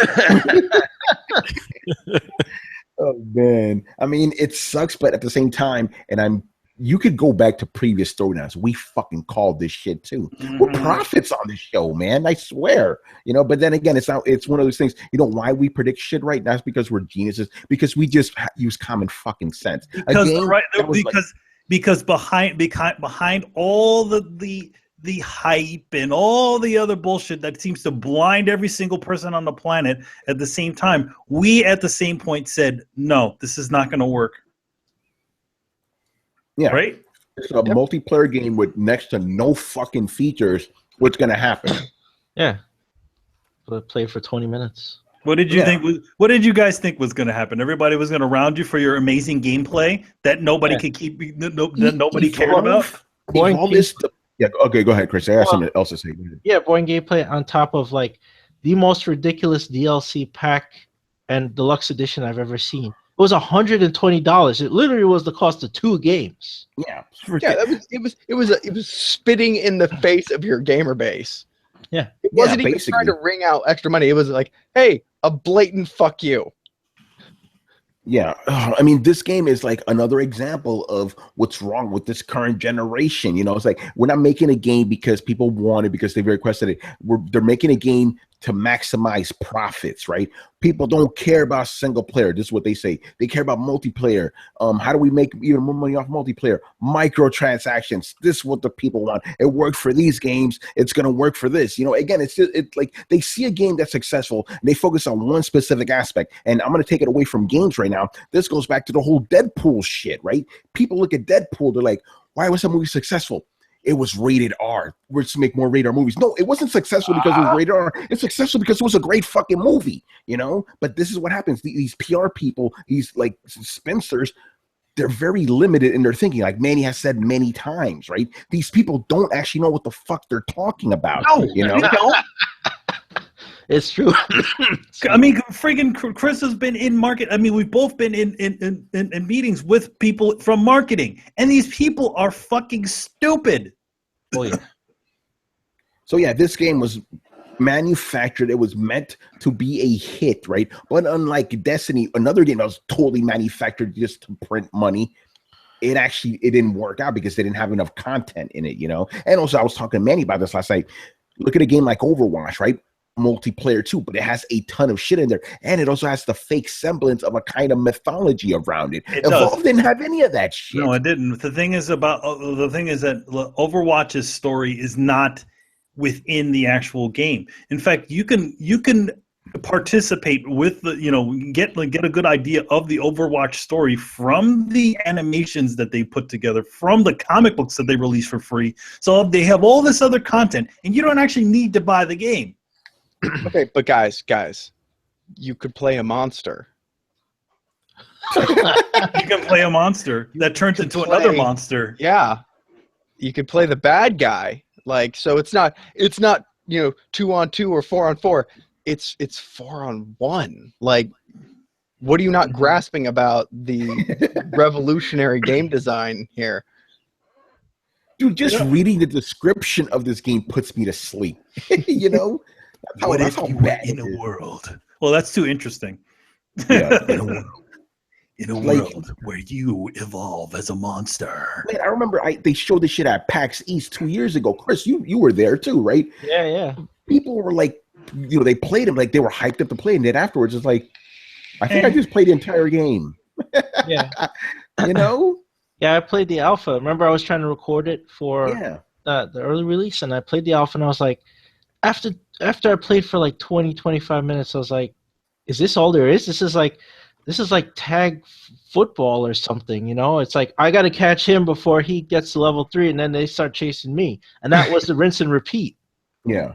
They just want to. I've seen a lot of games base PvP or online content off of games that we already know. Like, oh, it's kind of like football, it's kind of like baseball, it's kind of like dodgeball. Like it recycles and rehashes these same rules that have been in childhood games forever, which is what I find really ironic, because I am getting to the idea where I don't think that they know how to make a game that pits players against other players. And I say this because games like Evolve are formed from the beginning with this idea in mind, and they fall on their face. And then, like, every single Dark Souls, they do everything they can to stop us from being able to make fight clubs. But you know what? We do it. We do it anyway. There's no way. Like, in Dark Souls 2, they're like, no, you cannot stay at the same level. And they bitch so much they put out a ring.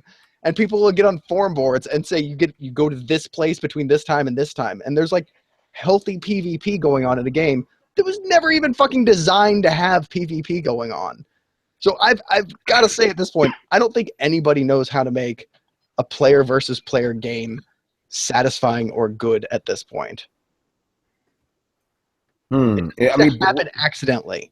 Oh yeah, okay, I see what you mean. Yeah, like you can't what is it like? You can't pre-design it. It has to just happen, right? I think the game itself has to be fun in a simple way that you want to then play against friends or with friends. And I think that's why Dark Souls slid into there, is because it's not like this crazy, God of War type game. Like, you have a very limited moveset. It's very reminiscent of a fighting game in certain instances, and it's fairly well balanced.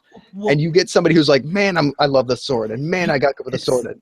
Well, I mean, I wouldn't say it's like a fighting game, because there's quite a bit of moves that you have. You know, you have all of your buttons and your things. I feel like Dark Souls, but you are right. It does harken back to an old way of thinking. Think of, I mean, you couldn't be in any further than Mario, right? But Mario has a certain set of moves. He can run, he can jump.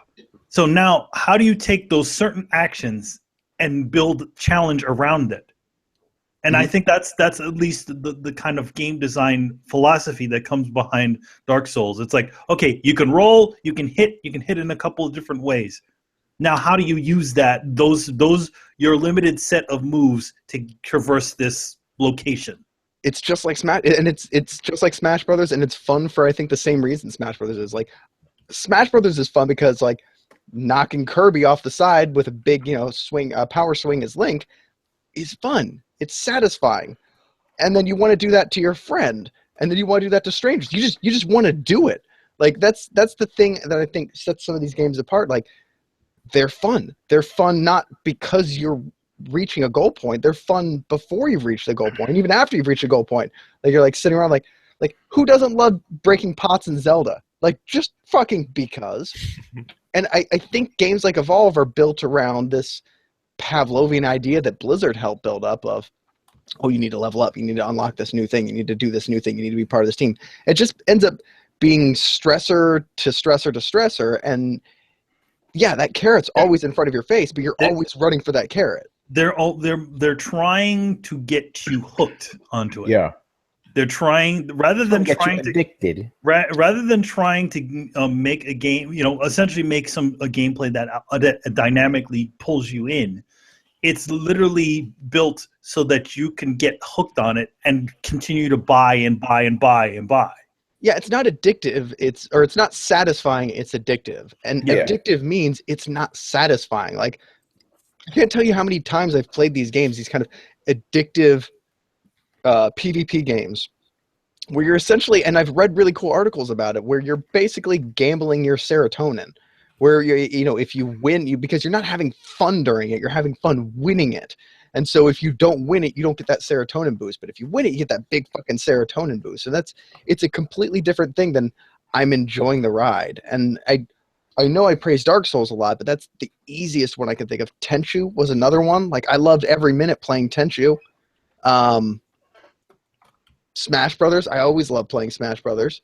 A lot of Zeldas I enjoyed playing just for the sake of playing. Like when you run out of like bad guys to kill, you're like, oh man, I want to kill some more of those bad guys.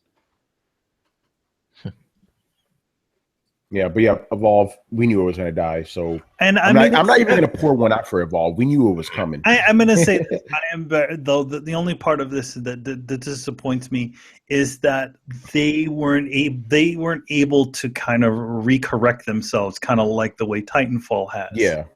They exactly. were able to learn from the experience of creating the original Evolve and finally make something that was compelling for everyone to enjoy. Do you guys really find like arena battles satisfying though? No.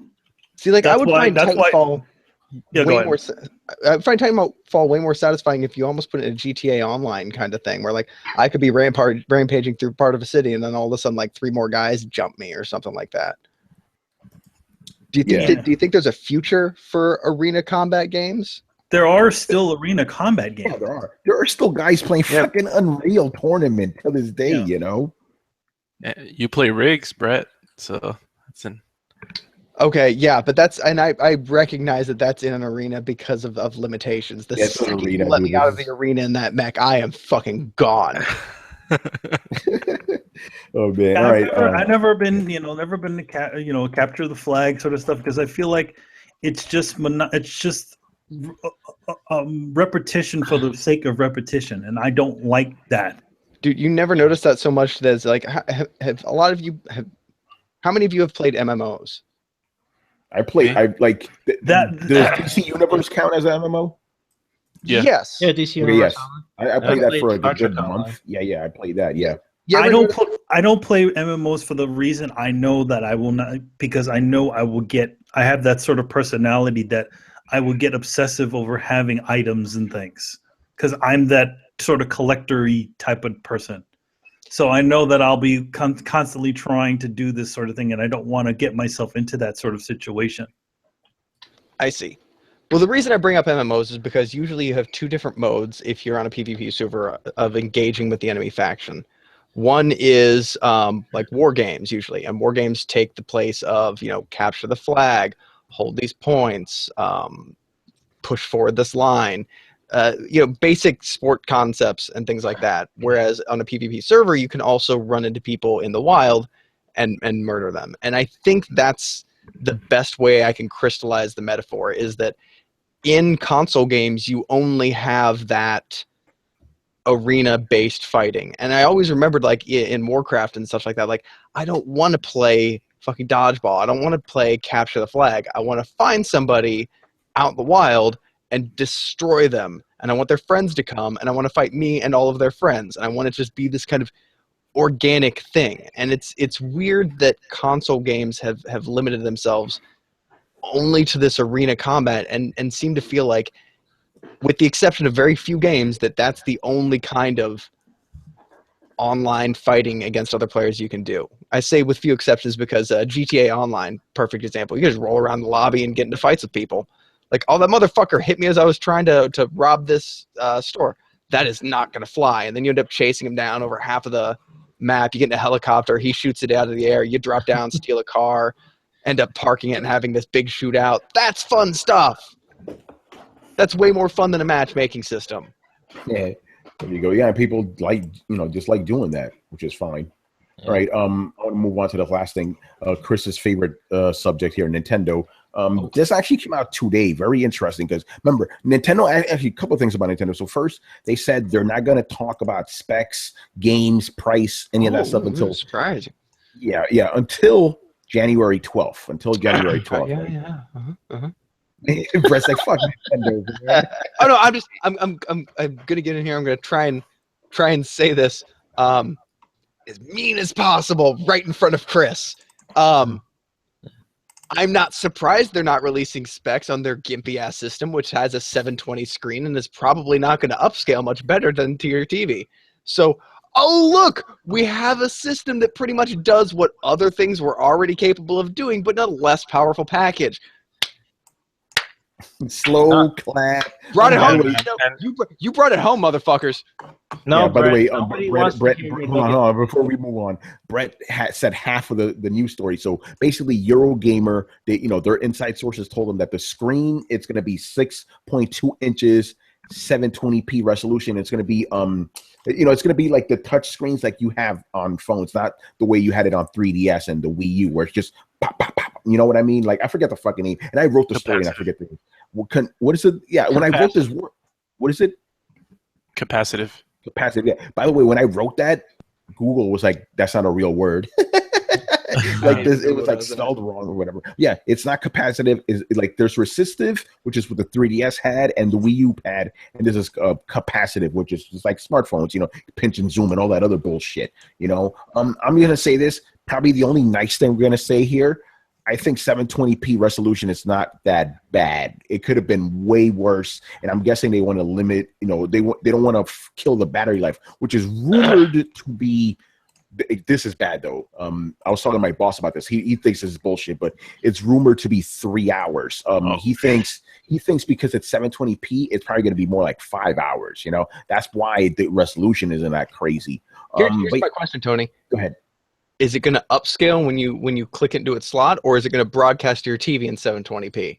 No, it's going to, again, because Nintendo doesn't like to give out fucking information. Supposedly, when you plug it in, right, it's going to give the system more power, and it's going to upscale to 1080p or display at 1080p. If you listen to all the guys that yell at me, it is going to stream and play at 4K in both modes, right? Oh, so they're completely wrong? Is that what you're telling me? Yeah, that's what I'm telling you. Yes. Yeah. What do you guys think about all this? 720p, yay or nay? I think that Brett's negativity is unnecessary. We should all wear rose-colored glasses and think that nothing is wrong. Everything will be great. And on January 12th, they will hand this from down high. From Mount Fuji will come the Switch, and it will be a glorious. It'll come floating down on a give a shit about this. So well. I don't care if they give me. They give me shit. They've been giving me shit since the trailer came out, man. Yes. I don't care. Brett's absolutely right. And you know what? Like, if it has 3 hours of battery life, like, wrap that fucking conference up, man. Like, you're gonna make people wear battery packs like the Game Gear days. Like, what shit! Do you about that? I remember that. Yeah, you remember that. Man. Now, here's what I wanted to say, because there's not really much going on here. This is how I think Nintendo could potentially keep the system afloat, right? Because a lot of people out there, they like gaming on the go, right? Even at 720. No! What happened, Brett? No, they don't like gaming on the go. No. I'm sorry. I got to cut this in. No, okay. this thing, even at 720p, okay, if you buy a game for the PlayStation 4, the Xbox 360, and the Nintendo Switch, guess which one of these systems won't be able to run that fucking game? Nintendo. Unless it's going to automatically downsample, and you're like, man, my Call of Duty looks like shit. All right, let's get on the train. Yeah, but again, I'm going You're with... not going to be able to take your games on the go, Tony. You're going to be able to take Game Boy games on the go. I'm trying to be the positive here, right? This is what you do, the idealism, right? So let's say in a perfect world, ideally, you actually can run Mass Effect Andromeda on this thing, right? Let's just say it's close to PS4, which is going to be able to run Andromeda, right? And let's say you go to work every day, be like, hey, I could buy it for the NX, for the Switch, play my Andromeda on the go and come back home and play it on my television. If they could pull that off, don't you think that would be a cool feature? You think you're going to be able to play your Andromeda on this 720p tablet? Why wouldn't you? Just by the fact that it's 720p. You're acting like 720p is not hard. We played 720p for an entire generation. You weren't complaining then, were you? My cell phone is higher resolution than that. Oh, it's not even close. Yeah, Like, there's not even close. Like cell phones are like 1 or 2 years away from all being 4K. Yeah, that's what I'm saying. This is old technology. You think they're going to put a shitty screen in here and then put good innards that are capable of running the power of a PlayStation 4 in a package that small, and then they're just going to slap a shitty screen on it? No, it's full of typical Nintendo guts. What you're telling me is you, a man who is very idealistic, is not being idealistic at all when it comes to Nintendo. You're calling bullshit on all of this. Well, as soon as I see the screen, okay, it's I can't even think of an analogy for this. I fucked Brett up. I love this. It's like taking a really nice sports car and then putting like paper mache panels on the outside. Like it's no better under the surface than it is, and it's 720p. It's a DeLorean. Yeah. The DeLorean was this really cool looking car, right? But the engine inside of the car could barely. Yeah, it was no Lotus. Let's just say that. Exactly. I guarantee right now, if they're putting a 720p screen in, which is years behind the curve, they are not filling this thing with such cutting-edge technology that it can produce the same graphics that the current systems do in a package that small. Well, it's supposed to have the latest version of Tegra for whatever that's worth. That's not entirely true, because if they're using the X1, and this is what I've been complaining about with reading certain news publications, is that these guys write and have zero understanding of technology or what revision names mean, or that what revisions mean.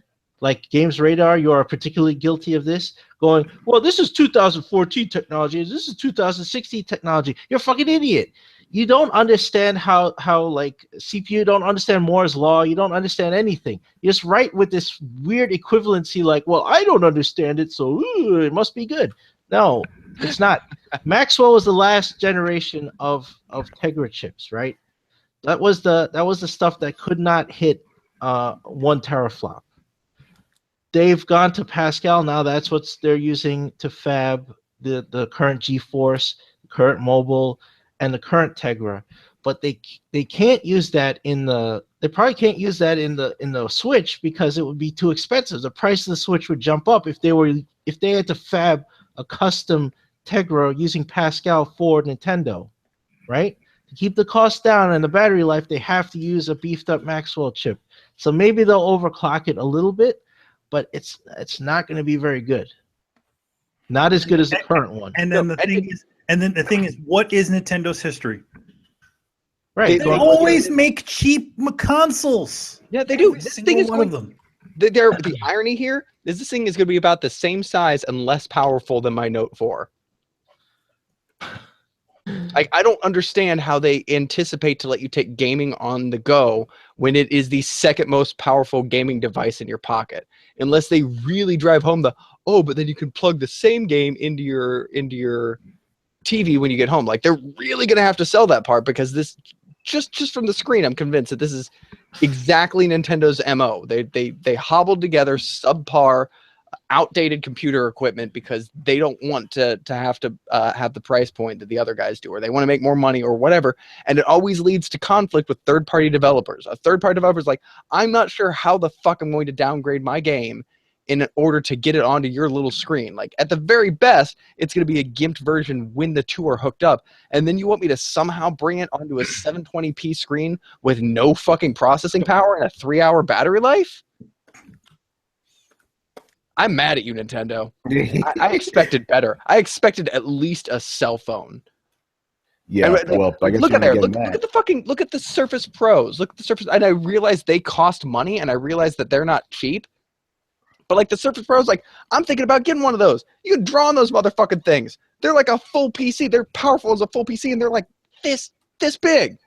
What's weird is the Tegra is capable of outputting at 1080, and I think at a lower refresh, it's 4K capable, but the Switch isn't, right? Or doesn't seem to be. So it's not gonna be, Chris. No, it can't.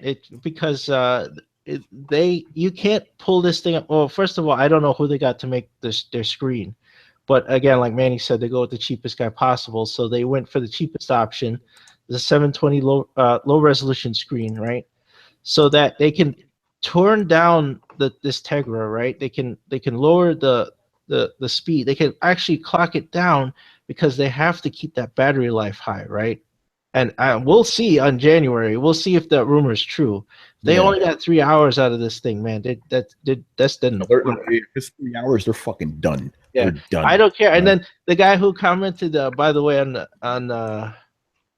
the React podcast when I had talked about that, and he said, "Oh, we'll plug it in for 12 hours a day or whatever at work." And I was like, "What do you do for work that you're gonna play the Switch for 12 hours at your job?" Yeah, I don't know. He plays the Switch. That's his job. Yeah. I found the comment hilarious because he's like, "Oh, I'll plug it to AC power outlet." Well, Dick, nobody said that you could plug this thing into a separate outlet. Dicks, Chris. I'll call them whatever I want. They have to deal with it. I get called way worse. But it's man. Like, and then secondly, you just proved like the uselessness of middle management if that's what you do, and you can play video games all for your entire shift. So that's fantastic. Oh man, crazy. All right, let's start moving on here. Actually, we're gonna wrap it up. So let's do this contest shit again. So we're gonna be giving away Console War. We've already given away 3 of these. Well, technically 3 guys have won. I haven't given them away yet. I'm going to do it when we give this one away. So this week, let's see if we can organize this. So Manny, you're going to put an image up on the screen. Oh, I sent that shit to you. No, man, you put that shit up on screen. I'm going to be playing this. Yo, man, what you talking about? Yeah, because I told you zoom into a specific part of it. We don't want to show the whole image, Okay. So now I got to look back where I got that image. Shit. Hold on, I got you, man. This is how organized we are. Okay, I got it. Shit. So yeah, oh yeah, by the way, the name of the game that we talked about before was fuck, now I lost it. What's that Mohawk game? I never even heard of that fucking. I think I saw the cover once in my life, Hey Mark, you're watching us. What was the name of that game again? The Mohawk bullshit. Mohawk bullshit. Yeah, it's like Mohawk and something, and something kid. Super Nintendo had a Super Nintendo when Nintendo was actually good. Mohawk and headphone. Mohawk and headphone jack. I would give you a history lesson on that, but I don't know that fucking game. Okay. By the way, Manny, for this one you sent me, I just started from the beginning, right? The sound effect, the sound clip. It's a sound clip. Okay, let me just get this thing together here, and I'm zooming in on a character because I know you guys are probably not going to get this. Yes. Hey, I mean, like I said, we scale in difficulty on Throwdown. They got that hard ass one last time, so we got to go harder now. I don't know if this is any harder, but just like we scaled difficulty the last time, it was too difficult, so we had to scale it down and give them Aladdin. They didn't know Lethal Enforcers. They didn't know Aladdin. They didn't know Aladdin. Come on, guys, get with it. Oh man. By the way, I'm seeing a lot of Titanfall shit. I guess people are excited about it. Okay, so I'm ready. What happened, Chris? I enjoyed it when I played at E3. The multiplayer. There you go. Yeah, I did enjoy it. I played that shit. It was fun. Yeah, it had robots in it. All right, Manny. Just put it up on your screen, and I'm gonna focus it on you. Okay. Okay. So there's the character, right, for you guys that are watching, and I'm gonna play this sound clip here. So hopefully this is nice and loud.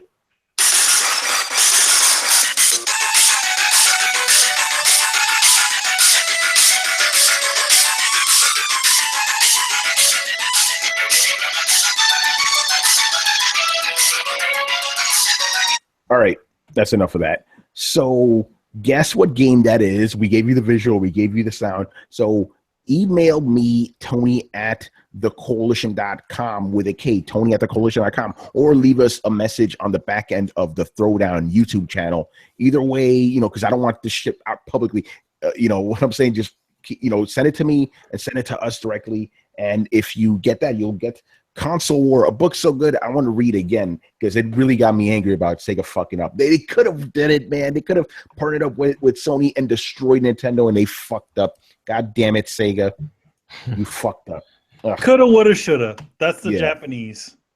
All right. And the last thing here, I want to give a shout out to everybody that gave me props on that editorial I did at the beginning of the week because I had gotten the PSVR from the office, right? They wanted me to, you know, play it. So I'm just all that bullshit I had to go through. I'm like, man, like whoever was on this team didn't have anybody that was like in a wheelchair setting this up for them. So I wrote about that experience. A lot of people like, you know, that are in my position, like reached out and shit.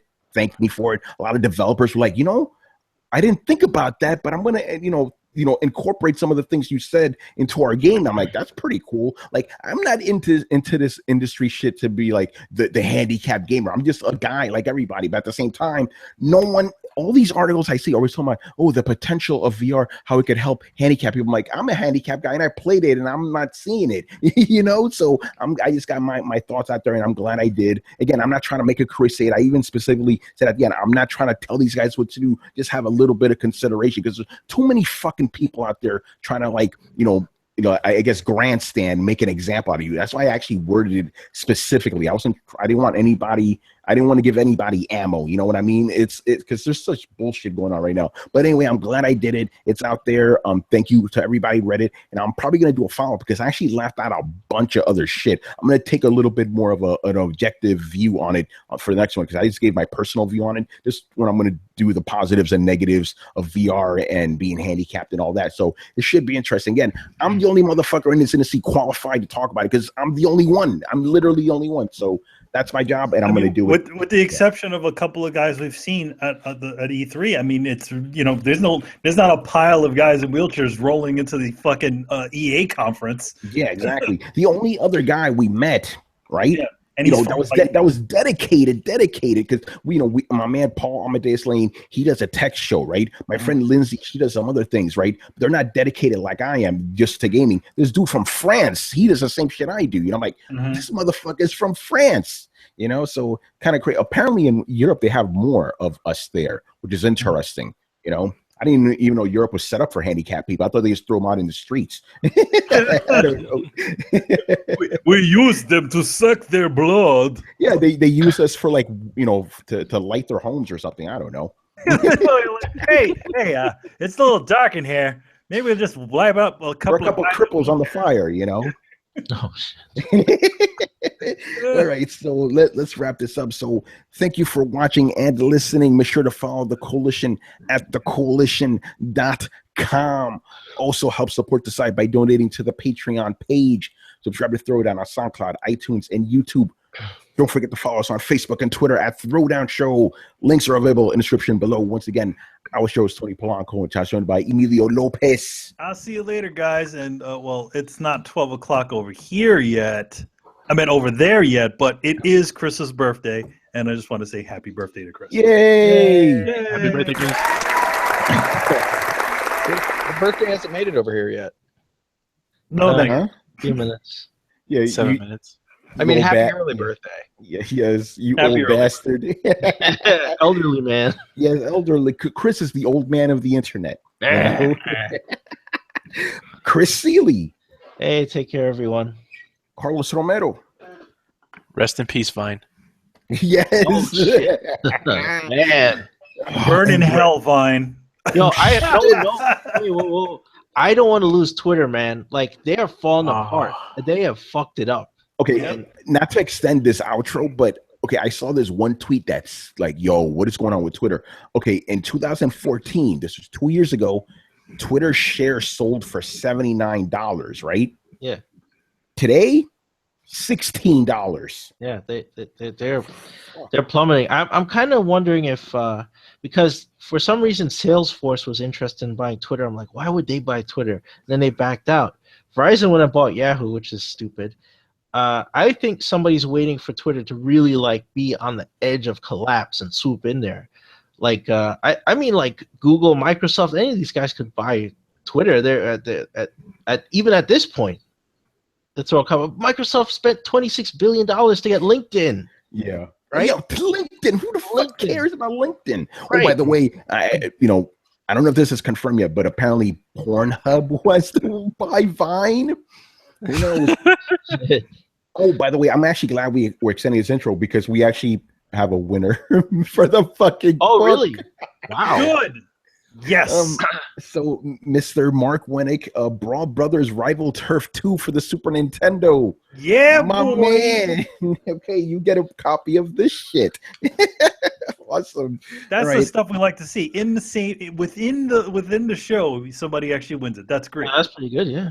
Yeah, but as I predicted, Super Nintendo, more people had those, so a little easy. Even with that other bullshit Mohawk game, they got it like that. You know, crazy. Oh yeah, and Brett Murdoch. Say something clever. Oh yeah, and Brett Murdoch. That wasn't clever at all. Oh, sorry, something clever.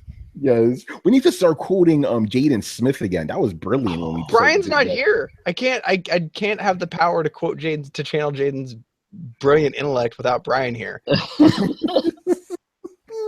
All right, He people. helps temper it. Yes, he really does, Jaden Smith. All right, people. We'll see you next time. Later. Peace. Deuces. Later, guys.